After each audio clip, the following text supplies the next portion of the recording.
25 years ago, the Haven saved my life, saved my children's lives.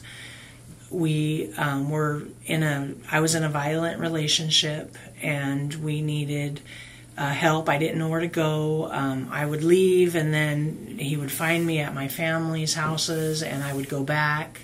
And finally, I almost died, and an officer in Barstow, California, took me to a shelter.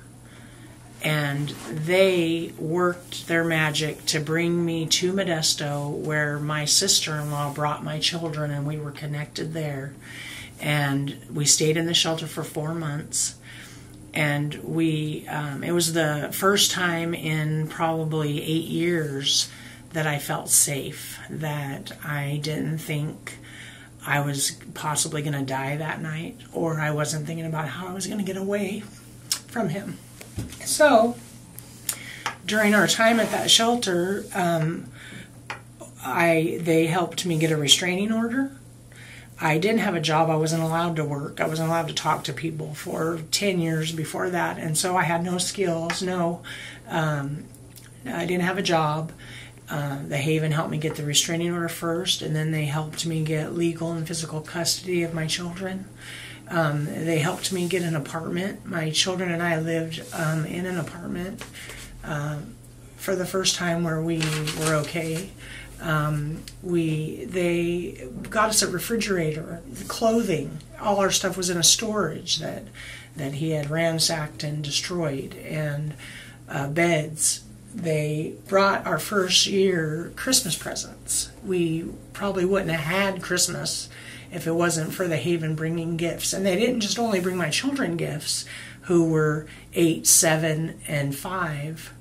They brought me even a gift, a bath set. I'll never forget it, because it was something that was just so special, that the Haven continued to care for me even after they had housed me for 4 months, fed me every day.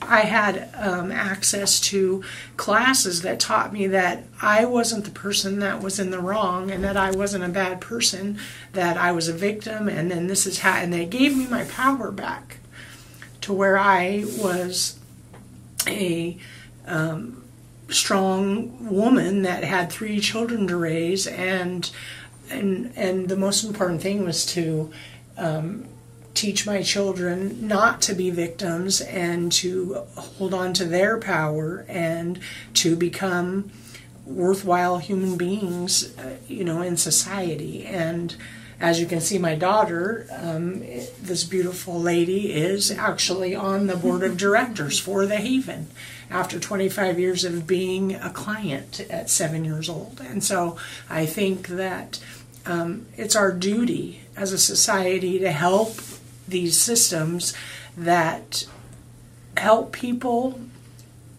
to overcome challenges that sometimes seem so hopeless, that you aren't ever going to be able to overcome them. And the Haven allows you to have hope.